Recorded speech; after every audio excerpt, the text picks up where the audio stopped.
आज हम बात कर रहे हैं इनकम टैक्स विभाग से मिलने वाले इनकम टैक्स रिफंड यानी टीडीएस रिफंड के बारे में। दोस्तों, सामान्यतः जब भी आय प्राप्त की जाती है, जिस स्रोत से आय प्राप्त की जाती है, जहाँ से भी आय प्राप्त की जाती है, तो सामान्यतः व्यवहार में ये होता है कि जहाँ से हम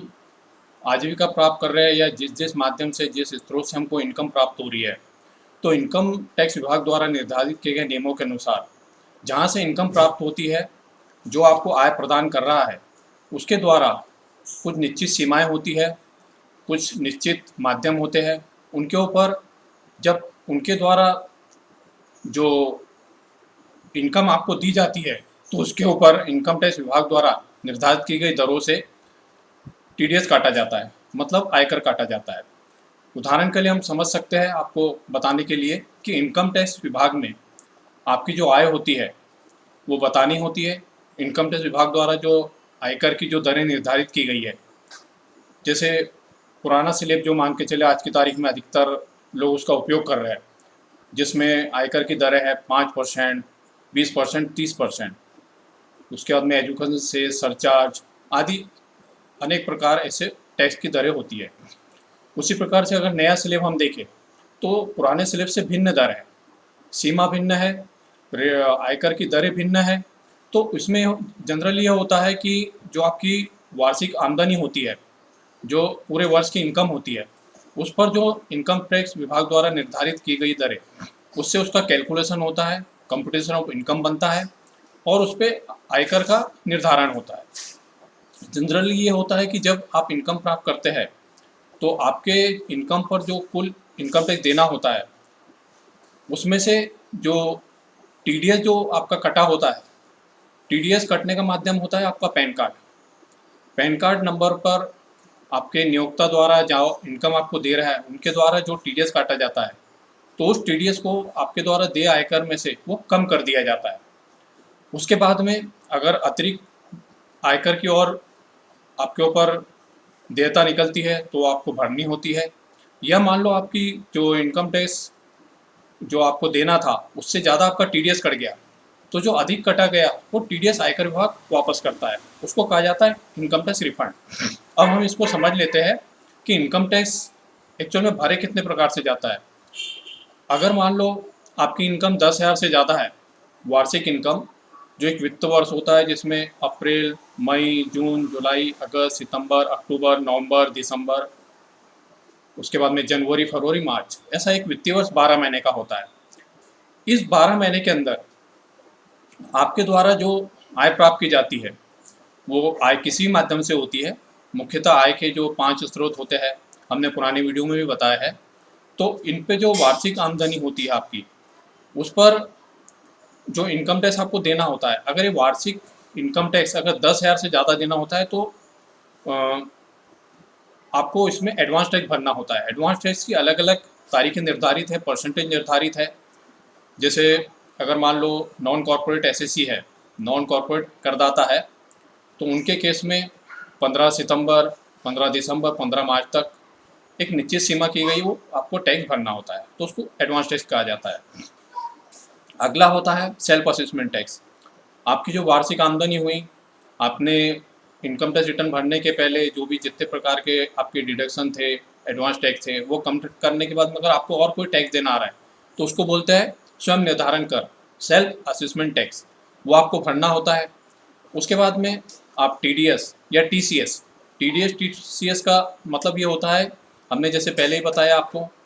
कि आपको जहाँ से इनकम प्राप्त हो रही है,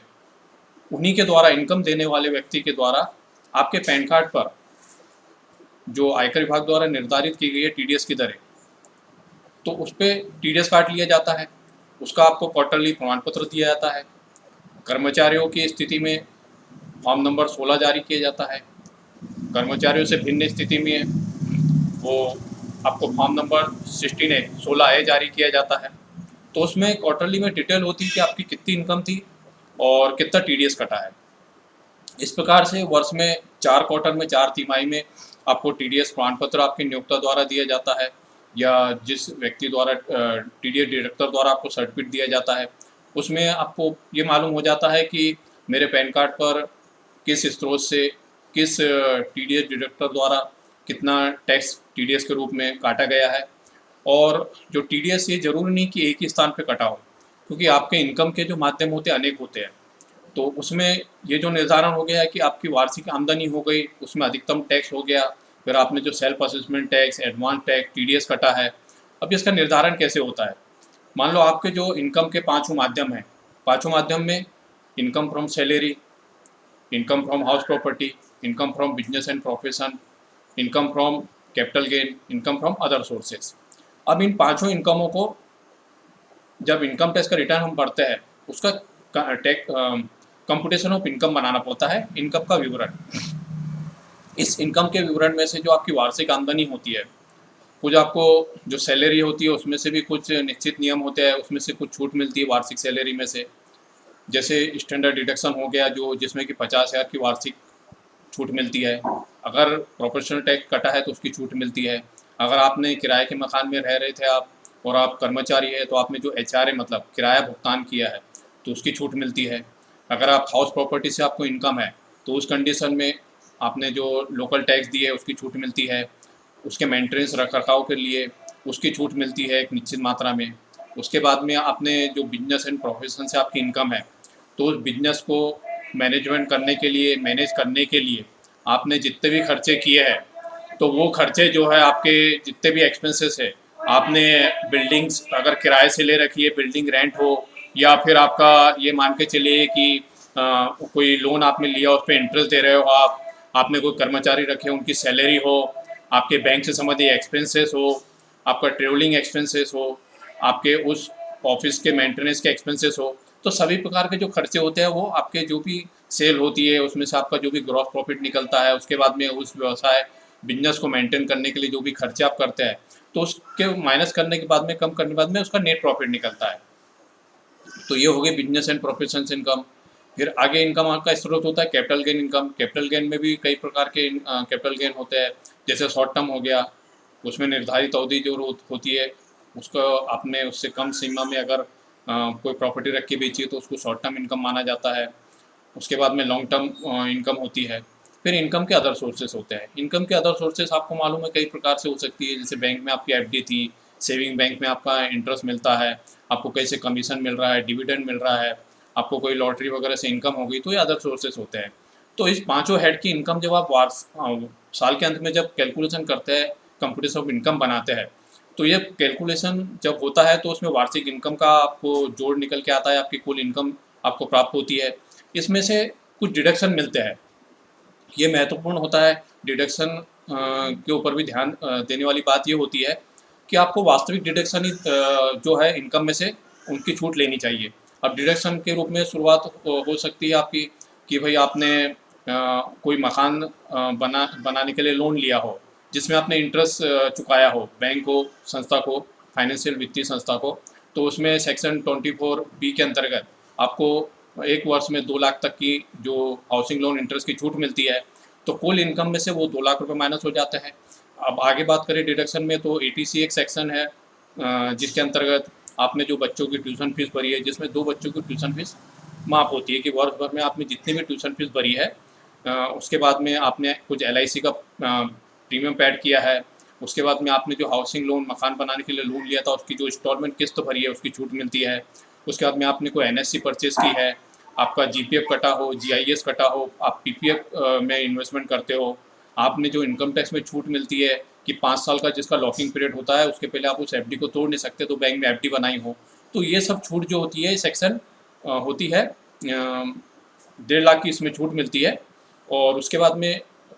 आगे डिडक्शन की हम बात करें तो एटीडी के अंतर्गत होता है, जिसमें आपने कोई मेडिक्लेम पॉलिसी ले रखी हो, या फिर आगे आपका डिडक्शन की आप छूट ले सकते हैं कि आपने आपके बच्चों के लिए कोई एजुकेशन के लिए लोन लिया हो तो उसका इंटरेस्ट दिया हो तो उसकी छूट मिलती है। और इस प्रकार से अनेक प्रकार की छूट मिलती है। आपने एनपीएस में जो अगर मान लो कोई इन्वेस्टमेंट किया है, 50,000 रुपये उसमें इन्वेस्टमेंट की है, तो उसकी छूट आप ले सकते हैं। लेकिन आपको ये ध्यान रखना है कि जब आप इसकी छूट लेते हैं तो ये वास्तविक हो, इसके डॉक्यूमेंट आपके पास हो, क्योंकि देखने में ये आ रहा है कि कई बार डिपार्टमेंट द्वारा इसके डॉक्यूमेंट की डिमांड की जाती है। तो उस कंडीशन में आपको फिर सेक्शन 133 133 सब सेक्शन 6 1336 के अंतर्गत आपको इनकम टैक्स के अंतर्गत नोटिस प्राप्त हो जाता है, जिसमें आपसे फिर जो कि डिपार्टमेंट द्वारा पीडीएफ या सीवीएस फाइल के रूप में आपको डॉक्यूमेंट अपलोड करने होते हैं। वो आपके द्वारा जो इनकम टैक्स रिटर्न में आपने डिडक्शन ली है, छूटें ली है, उसको आपके द्वारा जो डॉक्यूमेंट उपलब्ध कराए गए वो उससे जांच करते हैं, मैच करते हैं। और अगर मान लो वो मिस मैचिंग हो जाती है तो उस कंडीशन में फिर वो आपके ऊपर टैक्स की डिमांड निकालते हैं, इंटरेस्ट भरना होता है, पेनल्टी भरना होता है। तो इन चीज़ों से बचने के लिए आपने जो वास्तविक इन्वेस्टमेंट किया है तो उसी की आप छूट लें, हम आपसे यही निवेदन करेंगे। तो उस कंडीशन में आपको फिर जो इनकम टैक्स रिटर्न भरने के बाद में जो प्रोसेस होती है, तो वो प्रोसेसिंग के बाद में आपको अनावश्यक रूप से इनकम टैक्स के जो नोटिस या आयकर विभाग की कार्रवाइयों का सामना न करना पड़े। और अदरवाइज़ नहीं तो फिर आपको 133(6) के अंतर्गत आयकर विभाग से नोटिस प्राप्त होगा, फिर उसके लिए आपको समय सीमा में जवाब देना होगा। अगर नहीं दे पाए तो फिर आगे आपके ऊपर स्क्रूटनी की कार्रवाई हो सकती है। 147 में आपको स्क्रूटनी में आपका केस सिलेक्ट हो सकता है, फिर उसके लिए आपको काफ़ी वो लंबी प्रक्रिया हो जाती है। तो एक-एक चीज़ की आपको फिर जानकारी देनी होगी। तो उससे बचने के लिए आप नियमित रूप से आपके जो एक्चुअल आपका जो डिडक्शन है, उसी की छूट लें। और उसके बाद में जब आप वास्तविक छूट लेते हैं तो उसकी प्रोसेस बहुत जल्दी हो जाती है। फिर अब बात करते हैं कि टीडीएस की। जब टीडीएस रिफंड जो होता है, जब आपने आपके इनकम का कुल इनकम का कैलकुलेशन कर लिया, आपने जो भी इन्वेस्टमेंट वर्ष भर में किए थे उसकी आपने छूट ले ली वास्तविक डिडक्शन की। और उसके बाद में इसमें एक बात ध्यान रखिए कि जब आपने कोई मकान बनाने के लिए लोन ले लिया है तो बैंक द्वारा इसका एक वार्षिक प्रमाण पत्र दिया जाता है कि आपने जो मकान बनाने के लिए लोन लिया था तो वित्तीय वर्ष में आपने कुल पेमेंट कितना किया है बैंक को इस लोन के अगेंस्ट में, जिसमें मूलधन इतना था, इंस्टॉलमेंट इतनी थी और ब्याज इतनी थी। बाकायदा वो आंकड़े लिख के प्रमाण पत्र दिया जाता है। तो वो भी आपके काम में आता है। अगर मान लो भविष्य में कोई इनकम टैक्स की कार्रवाई हुई, नोटिस आया, तो आप वो अपलोड कर सकते हैं पीडीएफ फाइल के रूप में डिपार्टमेंट की जानकारी के लिए। तो अब ये हम आगे बता रहे हैं कि आपको कि जो टीडीएस रिफंड आज का जो मेन मुद्दा है कि काफ़ी लोगों को इसकी जानकारी भी नहीं होती है। कई लोगों को ये जानकारी नहीं होती, वो बैंक में एफडियां बना देते हैं कि भाई इस पे बैंक द्वारा कुछ टीडीएस काटा जा रहा है। नहीं काटने के लिए कुछ 15G 15H फॉर्म होता है, वो भरना होता है। कई लोगों को इसकी जानकारी नहीं होती है। कई लोगों को जानकारी होने के बाद में भी कुछ निश्चित नियम होते हैं कि कौन व्यक्ति 15G 15H भर सकता है, कौन नहीं भर सकता है। या कई लोगों द्वारा बैंक में एफडी करा दी जाती है, उस पर टीडीएस काटा जाता है, वो प्रमाण पत्र लेना उनको नई जानकारी होने से नहीं ले पाते हैं। और मुख्यतः ये होता है कि जो टीडीएस कटा है, अगर मान लो आपकी इनकम पे जो इनकम टैक्स देना आ रहा है उससे अधिक टैक्स आपने चुका दिया है, विभाग में जमा कर दिया है, तो टीडीएस रिफंड लेने के लिए सबसे महत्वपूर्ण बात होती है कि आपको इनकम टैक्स का रिटर्न भरना होता है। और इनकम टैक्स रिटर्न भरने के लिए आपकी कुल इनकम आपको बतानी होती है। इनकम टैक्स रिटर्न में आपको जब आप इनकम टैक्स रिटर्न भरते हैं तो इनकम टैक्स की वेबसाइट पे आपका रजिस्ट्रेशन कराना होता है। उसके बाद में जब आप रजिस्ट्रेशन एक बार करा लेते हैं तो आपके पास में उसका यूज़र आईडी जो कि आपका पैन कार्ड होता है, उसके माध्यम से आपको वार्षिक रूप से प्रतिवर्ष इनकम टैक्स रिटर्न भरना चाहिए, जिसमें गवर्नमेंट को आप मालूम पड़ता है कि आपकी जो इनकम के स्रोत कौन से हैं और कितनी इनकम है। और आपका अगर टीडीएस कट गया है तो आपको बैंक से सर्टिफिकेट लेना चाहिए, या जहाँ से भी आपका कहीं कमीशन मिल रहा है या डिविडेंड मिल रहा है, लॉटरी से इनकम है, या कोई किसी ने आपको कोई किराया दे रहा है, आपने मकान किराए से दिया हो और उन्होंने आपके पैन कार्ड पे टीडीएस काट लिया है, वो आपकी प्रॉपर्टी चाहे रेजिडेंटल उपयोग के लिए आपने दी हो या कॉमर्शियल उपयोग के लिए दी हो, तो अगर वो टीडीएस काटा है तो उनसे सर्टिफिकेट लीजिए आप। या फिर आप किसी संस्था में कर्मचारी के रूप में सेवा दे रहे हैं, चाहे वो प्राइवेट सेक्टर हो या गवर्नमेंट का सेक्टर हो, चाहे वो स्टेट गवर्नमेंट का हो, लोकल डिपार्टमेंट का हो, लोकल गवर्नमेंट का हो या फिर सेंट्रल गवर्नमेंट का हो, अगर आप वहाँ कर्मचारी के रूप में सेवाएं दे रहे हैं तो वो आपके पैन कार्ड पर आपका टीडीएस काटेंगे। वार्षिक जो आपकी 12 महीने की सैलरी होगी, ग्रॉस सैलरी होगी, उसमें जो आपका डिडक्शन उन्होंने किया होगा, पीएफ वगैरह, जीपीएफ वगैरह, जीआईएस, इंश्योरेंस वगैरह। और जब आप गणना पत्रक उनको फरवरी जनवरी में देते हैं प्रतिवर्ष, तो उसमें आप कैलकुलेशन करके बताते ही है कि हमारी वार्षिक आमदनी हुई है और अन्य स्रोतों से भी हमको इतनी इतनी इनकम है, हमने इस वर्ष में इस माध्यम से इन्वेस्टमेंट किया है एलआईसी में या पीपीएफ में अतिरिक्त रूप से, या फिर हमने हाउसिंग लोन ले रखा था उसका ये सर्टिफिकेट है, हमने इतना ब्याज दिया है, इतनी इंस्टॉलमेंट दी है। तो ये सब जानकारी जब आप गणना पत्र के माध्यम से वो डॉक्यूमेंट लगा के विभाग को आपके देते हैं नियोक्ता को, तो उनके द्वारा भी कैलकुलेशन करके फिर आपके पैन कार्ड पर अगर अतिरिक्त और टैक्स आ रहा है तो वो आपके पैन कार्ड पर टीडीएस काट लिया जाता है और आयकर विभाग को वो जमा करा दिया जाता है। तो ये गणना करने के बाद में फिर कैपिटल गेन की स्थिति हो सकती है। कैपिटल गेन में टीडीएस कब कटता है कि मान लो कोई प्रॉपर्टी है और वो प्रॉपर्टी की कीमत 50 लाख से ज़्यादा है, तो 50 लाख से ज़्यादा होने पर जो व्यक्ति प्रॉपर्टी खरीद रहा है तो उसके द्वारा 1% के हिसाब से टीडीएस काटा जाता है। मान लो आपकी 60 लाख की वैल्यू है और वो 50 लाख से ज़्यादा हुई तो उस पर 1% से टीडीएस काट के वो आपके पैन कार्ड पर जमा कर दिया जाता है। उसका आपको सर्टिफिकेट दिया जाता है प्रॉपर्टी खरीदने वाले व्यक्ति द्वारा। तो जब आप रिटर्न भरते हैं तो उसमें आपकी इनकम आप कैपिटल गेन के माध्यम से शो करते हैं, तो ऑटोमेटिकली वो आपके 26S 26S में, TIS में, AIS में वो हाईलाइट हो जाती है, आपको दिख जाती है कि फलाने व्यक्ति ने मेरे पैन कार्ड पर इतनी अमाउंट की जो मैंने प्रॉपर्टी बेची थी उस पर 1% से टीडीएस काटा है, जो इतना कटा है। तो आपके पैन कार्ड पर TIS AIS में वो दिख जाता है। अदर सोर्सेज में कुछ आपके इनकम आई है तो उसमें टीडीएस कटा है तो वो आपको दिख जाता है। तो जब वर्ष के अंत में जब देखते हैं रिटर्न भरने जाते हैं, कंप्लीशन ऑफ इनकम बनाते हैं, उसमें जो भी इनकम के आपके स्रोत होते हैं उसको जब आप शो करते हैं तो उसका मिलान आपको जो इनकम टैक्स विभाग द्वारा जो सुविधा दी गई है 26AS, TIS, AIS, उसके द्वारा जो है तो उससे आपको मिलान कर लेना चाहिए। और इसमें एक बात ध्यान रखना चाहिए कि कभी कभी क्या होता है कि जिस व्यक्ति ने टीडीएस काटा है वो किसी कारणवश कुछ समय लेट आपकी जानकारी दे पाते हैं इनकम टैक्स विभाग को, या कभी कभी किसी कारण से मिसमैच हो जाता है, गलत पैन नंबर हो जाता है, क्योंकि अल्फ़ाबेटिकल और न्यूमेरिक नंबर होते हैं। तो मान लो आपके जो श्रृंखला चल रही है उसमें उससे क्लेरिकल मिस्टेक हो गई, कुछ गलत ही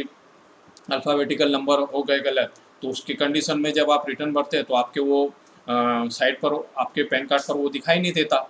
तो उस कंडीशन में वो उनको टीडीएस का रिटर्न जो रिवाइज़ करना पड़ता है, उसकी समय सीमा होती है। तो जब अगर मान लो आपके साथ ऐसा कुछ हो रहा है कि आपके पैन कार्ड पे टीडीएस कटा है और वो आपके TIS AIS में नहीं हाईलाइट हो रहा है, नहीं दिख रहा है, तो आपको आपके नियोक्ता से बात करना चाहिए कि भाई मैंने इतनी इनकम आप यहाँ से प्राप्त की है और आपने हमारा टीडीएस भी काटा है। तो उस कंडीशन में मेरे इनकम टैक्स साइट पे तो मेरे पैन कार्ड पे तो दिखाई नहीं दे रहा है। तो उसको वो सही करते हैं, सुधार करते हैं। तो कभी कभी ऐसा भी होता है कि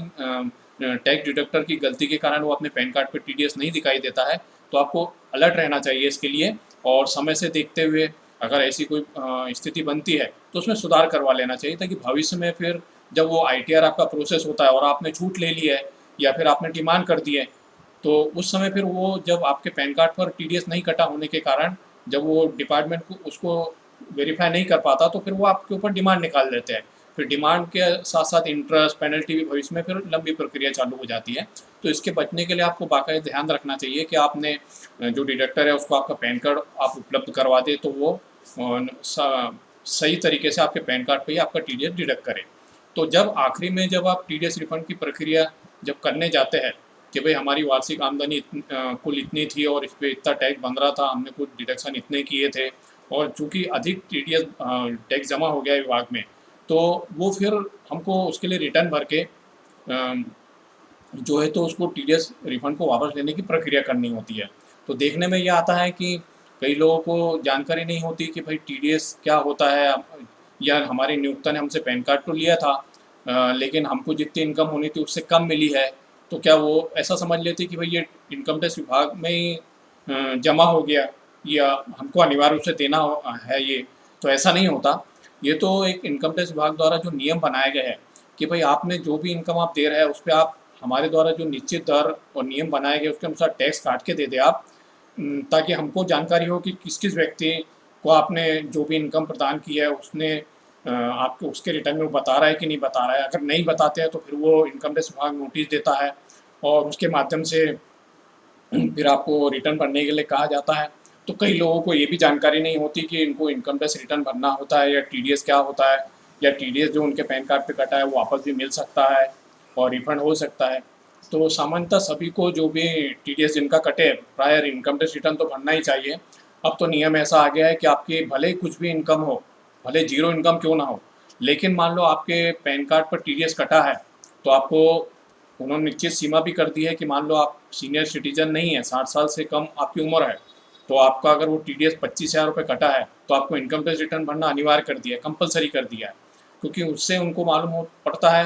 कि इनकी इनकम क्या है। जब टीडीएस कट रहा है तो इनकम टैक्स रिटर्न क्यों नहीं भरा गया, और मान लो वो सीनियर सिटीजन है, सीनियर सिटीजन की स्थिति में ये होता है कि उनकी सीमा 50,000 कर दी गई, टीसीएस और टीडीएस मिलाकर, तो उनको भी इनकम टैक्स रिटर्न भरना अनिवार्य किया गया है। अब ये देखते हैं कि जब इनका टीडीएस कटा है और बड़ी मात्रा में कटा है, तो ये रिटर्न क्यों नहीं भर रहे, क्या कारण है। प्रायः आजकल तो ये कंपलसरी हो गया है कि अगर ज़रा सा भी आपके एक अकाउंट हो, एक से ज़्यादा अकाउंट हो, तो उसकी जानकारी इंटरेस्ट की भी बैंक द्वारा इनकम टैक्स विभाग को दे दी जाती है। और आपके प्रायः आजकल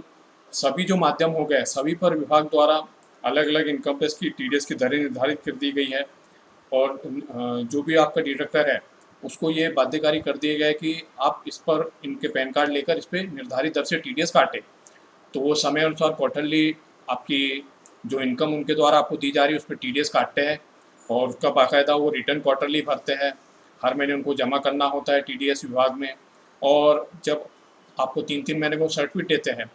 तो आपको भी ये करना चाहिए कि आपको आयकर विभाग में वार्षिक रूप से आयकर रिटर्न भरना चाहिए। और आपका जो टीडीएस सर्टिफिकेट आपको मिला है, उससे इनकम टैक्स विभाग द्वारा दी गई उपलब्ध कराई गई जो सेवा है, TIAS, AIS, 26AS, उससे मैच करना चाहिए। और आपका इनकम टैक्स रिटर्न भरना चाहिए, उसमें आपको जो टीडीएस डायरेक्ट हुआ उसको क्लेम करना चाहिए। और इसमें एक बात ये ध्यान रखने की है कि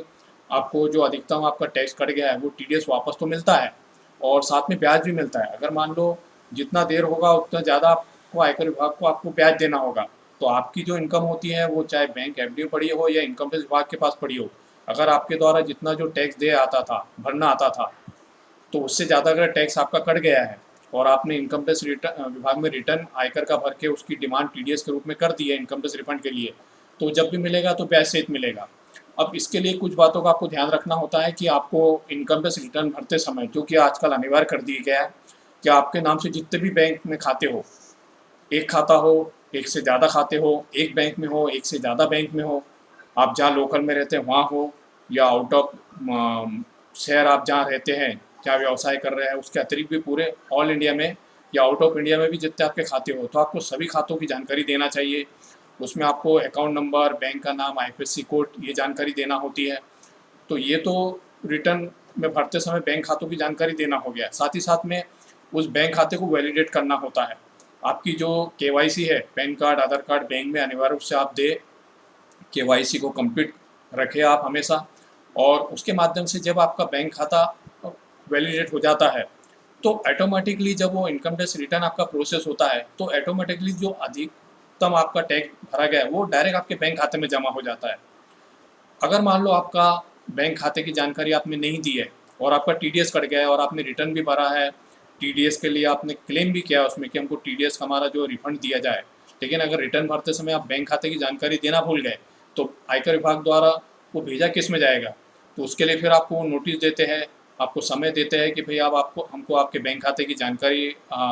पोर्टल पर अपलोड करें, हमें बताएं कि आपका किस बैंक में खाता है, खाता नंबर क्या है, IFSC कोड क्या है। या फिर ऐसा होता है कि आपकी कभी कभी KYC इनकम्प्लीट होती है, आपने बैंक में आपका पुराना खाता है, आपने उसमें कोई ट्रांजेक्शन नहीं किया हो, अनऑपरेटिव हो गया हो बिना ऑपरेट करने से, या फिर KYC आप समय अनुसार नहीं दे पाए, तो उस कंडीशन में वो वैलिडेट नहीं हो पाता, आपकी KYC इनकम्प्लीट होती है। तो आपने आपके पैन कार्ड रिटर्न में, आपके इनकम टैक्स रिटर्न में तो बैंक खाते की जानकारी दी है, लेकिन आपकी KYC इनकम्प्लीट होने से वो पेंडेंसी में आ जाती है। तो आपको आपकी KYC जो है वो कंप्लीट रखना चाहिए। और साथ ही साथ में आपके इनकम टैक्स रिटर्न में आपके जितने भी बैंक खाते हैं उसकी पूरी सभी की आपको जानकारी देना चाहिए, अकाउंट नंबर, IFSC कोड के साथ। और उन बैंक खातों को वैलिडेट करके रखना चाहिए। वैलिडेट के लिए आपको क्या करना होता है कि पैन कार्ड, आधार कार्ड की जानकारी, आपके ईमेल, आपके मोबाइल नंबर की जानकारी जो कि आपके पास उपलब्ध है, स्वयं आपका मोबाइल नंबर हो गया जो आधार कार्ड में है, आपका ईमेल ID हो गया जो आप दैनिक उपयोग करते हैं, और उसके बाद में आपका पैन कार्ड, आपका आधार कार्ड, ये आपको देना होता है बैंक में।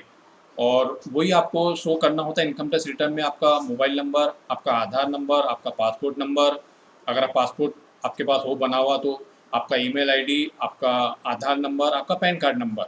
तो ये मैच हो जाता है। और ये भी अनिवार्य आजकल विभाग द्वारा कर दिया गया है कि आपका पैन कार्ड और आधार कार्ड लिंक हो। जब ये मैचिंग हो जाती है और आपके द्वारा आयकर रिटर्न भरते समय आयकर विभाग को ये जानकारी दी जाती है कि हमारे इतने बैंक खाते हैं, उनके अकाउंट नंबर ये है, IFSC कोड ये है और वो वैलिडेट है, तो वैलिडेट की स्थिति में क्या होता है, जब आपके इनकम टैक्स रिटर्न की प्रोसेस हो जाती है, विभाग की जांच लेता है कि आपके इनकम के माध्यम इतने थे, आपकी कुल इन्हीं स्रोत सैलरी से इतनी इनकम थी, मकान आपका एक था जिसको आपने किराए से दे रखे थे, या फिर किराए से 2 मकान थे तो दोनों की किराए की आमदनी आपने बताई है, या आपका बिजनेस है या प्रोफेशन है, आप सेवा देते हैं, आप मैन्युफैक्चरर है, ट्रेडर है, बिजनेस करते हैं, या फिर आपने उस साल में 1 प्रॉपर्टी बेची थी, 2 प्रॉपर्टी बेची थी जिसके आपने इनकम शो कर रखी है। उसके रेगुलर इनकम के अतिरिक्त आपके अतिरिक्त इनकम के सोर्स के रूप में कहीं से कमीशन आया हो, कहीं से बैंक के एफडी का इंटरेस्ट आया हो, बैंक का इंटरेस्ट आया हो, कहीं से डिविडेंड मिला हो, आपने कुछ म्यूचुअल फंड में इन्वेस्टमेंट कर रखा हो, उसके सेल से आपको इनकम आई हो, या फिर आपने कुछ शेयर सेल किए हो जिसमें आप इंटरडे के रूप में काम करते हो, या इन्वेस्टमेंट के रूप में आपने काम किए हो जिससे शॉर्ट टर्म में इनकम आई हो या लॉन्ग टर्म के रूप में इनकम आई हो। तो ये जब जानकारी आप विभाग को दे देते हैं, उनके पोर्टल पर जो TIS AIS में जानकारी होती है वो मिलान कर लेते हैं, और आपने जो भी छूटें ली है, डिडक्शन ली है, चाहे वो ATC की हो जिसमें 1.5 लाख की सीमा होती है, या फिर आपके ATDD हो गए, ATE हो गए, या हाउसिंग लोन का इंटरेस्ट हो गया सेक्शन 24B के अंतर्गत, ये सब सभी प्रकार के डिडक्शन जब वो चेक कर लेते हैं, या फिर आपने कोई डोनेशन दिया हो संस्था को, कुछ में 50% की छूट मिलती है, कुछ में 100% की छूट मिलती है। डिडक्शन